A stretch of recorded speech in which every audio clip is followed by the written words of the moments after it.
ओम नमो भगवते वासुदेवाय। ओम नारायणाय। गंगा यमुने गोदावरी सिंधु सरस्वती संघ सकल तीर्थ तहाँ बसत हैं, जहाँ हरि कथा प्रसंग। नर नारायण गिरा यदु व्यास मुनि ने परिणाम। आशा मेरी पूजी हैं, सब गुण पूरण धाम। गूंगे वेद को उच्च रही, पंगु लाग गिरि जाई। जासु कृपा बंदहु तिन्हि, माधव होई सहाय। गुरुपद पंकज हृदय धरी, सप्त ऋषिन सिर नाई। कहूँ कथा श्री भागवत, यदुपति होई सहाय। गुणावाद गोविंद के, काटत सब जंजाल। याते भाषा भागवत, बिरचत माखन लाल। श्री नारायण जी महाराज की स्तुति वर्णन करना व सौनकादिक ऋषिश्वर करके श्रीमद्भागवत कथा का पूछना व सूत जी करके इस अमृत रूपी कथा का प्रारंभ करना। सूत पौराणिक शिष्य वेदो व्यास ने कथा श्रीमद्भागवत व्यास जी के मुख से जिस समय वह सुखदेव अपने पुत्र को पढ़ाते थे और सुखदेव जी ने राजा परीक्षित से कही थी, सुना था, उसके थोड़े दिन उपरांत सूत पौराणिक नौमी सारण तीर्थ में, जहाँ सौनकादिक 88,000 ऋषिश्वर इकट्ठे हुए थे, गए और कारण इकट्ठे होने उस ऋषिश्वर को वहाँ पर यह था कि उस जगह सुदर्शन चक्र भगवान का गिरा था। वह स्थान बहुत पवित्र रहकर कलयुग अपना प्रवेश वहाँ नहीं कर सकता था। सो उन ऋषिश्वर ने सूत पौराणिक से कहा कि आपने वेदो व्यास जी के पास रहकर सब पुराण पढ़े व सुने, सो कृपा करके हमको भी सुनाओ, जिसमें उसका पूर्ण हो।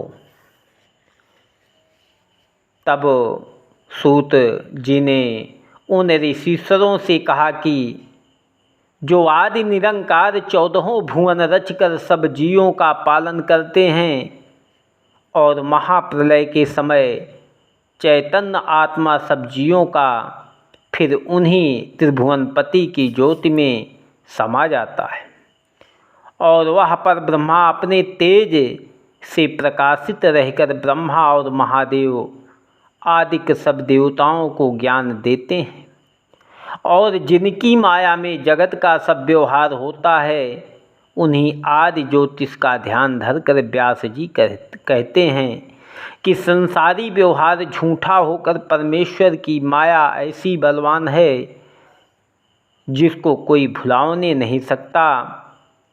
और श्रीमद्भागवत में ऐसा परम धर्म वर्णन किया है कि जिसमें कुछ कपट व लोभ ना रहकर ऐसे निर्गुण धर्म लिखे हैं, जिनके करने से तीनों दुख और पाप संसारी मनुष्य का जो देवता और नवग्रह और शत्रु मन के संकल्प विकल्प से होता है, छूट कर नहीं रहता।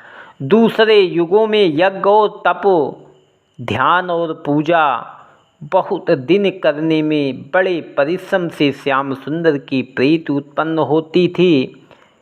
कलयुग में केवल इस अमृत रूपी कथा के पढ़ने और सुनने से तुरंत परमेश्वर के चरणों का वास हृदय में होता है। इसलिए श्रीमद्भागवत को सब वेदों का सार कल्प वृक्ष के समान समझकर सुखदेव जी ने यह कथा जो राजा परीक्षित को सुनाई थी, वही अमृत रूपी फल उस वृक्ष का सुखदेव जी महाराज के मुख से टपक कर संसार में प्रकट हुआ है। सो सूत पौराणिक शौनकादिक ऋषीश्वर और व्यास जी अपने चेलों से कहते हैं कि तुम लोग इस अमृत रूपी फल को, जिसमें कुछ छिलका व गुठली नहीं है, बारंबार कानों की राह पिया करो। जिस तरह संसार में मीठे फल को सूआ काट कर खा लेता है, उसी तरह सुखदेव जी ने इस अमृत रूपी कथा को, जो वैकुंठ सुख देने वाली है, बहुत मीठे समझकर खा लिया और अपने मुख से निकालकर जगत में प्रकट किया। यह बात सुनकर एक दिन शौनकादिक ऋषीश्वर ने जब प्रातः समय स्नान व पूजा कर चुके, तब सूत को बड़े आदर भाव से बीच में बैठाकर कहा, आप सब वेद और पुराण जानते हैं, इसलिए हमें अपना चेला समझकर जो पुराण सब वेद और शास्त्र का तत्व संसारी जीवों के भवसागर पार उतारने के वास्ते उत्तम हो, उसे अपने मुखार बिंदु से वर्णन कीजिए, जिसे सुनकर जल्दी हम लोगों की मुक्ति हो व थोड़ा परिश्रम करने से फल अधिक प्राप्त हो। और यह बतलाइए कि जिस परब्रह्मा परमेश्वर के नाम लेने से संसारी जीवों का उद्धार हो जाता है, उन्होंने कौन काम करने के वास्ते मृतलोक में देवकी जी के गर्भ से श्री कृष्ण अवतार लिया और सगुण रूप धरकर बलराम जी के साथ जगत में कौन लीला की थी, और जब कलयुग के आदि में श्याम सुंदर वैकुंठ को पधारे, तब धर्म किसके शरण रहा और किसे सौंप गए थे, उसका हाल वर्णन कीजिए। पर ब्रह्मा परमेश्वर की लीला और कथा सुनने से आदमी 84 लाख योनि में जन्म नहीं पाता और आवागमन से छूटकर भवसागर पार उतर जाता है। सुखदेव जी का वन में तप करने के वास्ते चले जाना व फिर नारद मुनि के उपदेश से अपने स्थान पर आना। सूत जी ने जब यह प्रश्न शौनकादिक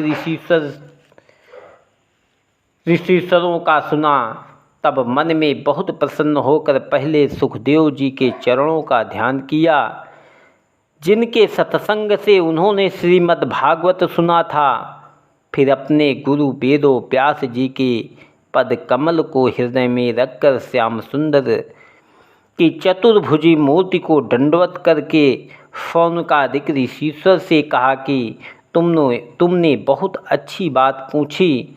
हम लोगों श्रीमद् भागवत कथा, जिसमें सब लीला नारायण जी की लिखी है, सुनाते हैं। चित्त लगाकर सुनो।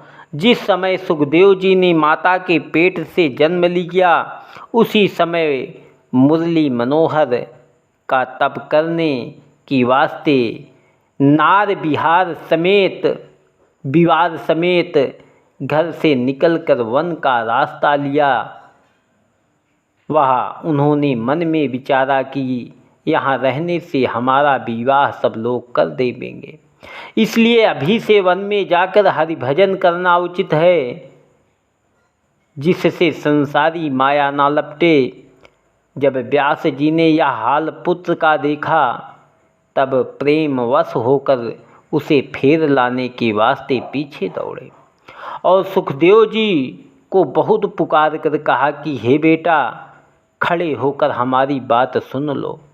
पर सुखदेव जी महाराज इस तरह संसार से विरक्त होकर हरि चरणों में प्रीति रखते थे कि उन्होंने खड़े होकर व्यास जी को उत्तर देना उचित ना जानकर मन में कहा कि देखो, हमारे पिता को बुढ़ापा आने पर भी संसारी माया लगी है। ऐसा विचार कर सुखदेव जी ने वनांतरी वृक्षों में प्रवेश करके कहा कि कोई किसी का पुत्र व पिता ना होकर संसार की गति सदा से इसी तरह चली आती है और यह शरीर बारंबार आवागमन में फंसा रहकर जीवात्मा कभी नहीं मरता।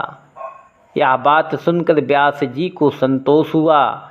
जिस समय सुखदेव जी वन को चले जाते थे उसी समय राह में एक तालाब पर देवताओं की स्त्रियां नंगी होकर नहाती थी। उन्होंने सुखदेव जी को देखकर कुछ लज्जा नहीं किया, उसी तरह नंगी खड़ी रही। जब पीछे से व्यास जी वृद्ध मनुष्य वहाँ पर पहुँचे तब उन स्त्रियों ने लज्जित होकर अपना अपना वस्त्र पहन लिया। यह हाल देखकर व्यास जी ने मन में विचारा कि देखो सुखदेव, हमारे बेटे को इन स्त्रियों ने देखकर पर्दा नहीं किया और हम बूढ़े मनुष्य कि जिसे आँखों से कम दिखलाई देता है देखकर इन्होंने कपड़ा पहन लिया, इसका क्या भेद है। उन स्त्रियों ने दिव्य दृष्टि से वेदो व्यास जी के मन का हाल जानकर कहा कि हे व्यास जी, आपको स्त्री व पुरुष का ज्ञान है और सुखदेव महाराज परमहंस होकर कुछ स्त्री व पुरुष में भेद नहीं जानते, इसलिए हम लोगों ने उनसे कुछ लज्जा न करके तुम्हें देख कर कपड़े पहन लिए। यह बात सुनकर व्यास जी ने मन का संदेह मिट गया। सुखदेव महाराज ऐसे तरण व तारण महात्मा हैं। शौनकादिक ऋषीश्वर ने यह स्तुति उनकी सुनकर मन में कहा कि देखो सूत पौराणिक, हम सब बूढ़े बूढ़े ऋषीश्वर व मुनि कुछ की उपमा ना कहे कर सुखदेव जी छोटे बालक की इतनी बड़ाई करते हैं। जब यह बात समझकर ऋषीश्वर का मुख मलिन हो गया तब सूत पौराणिक उनके मन का हाल अपने ज्ञान से जानकर बोले कि सुखदेव जी ने वास्तव भवसागर पार उतारने ऋषीश्वर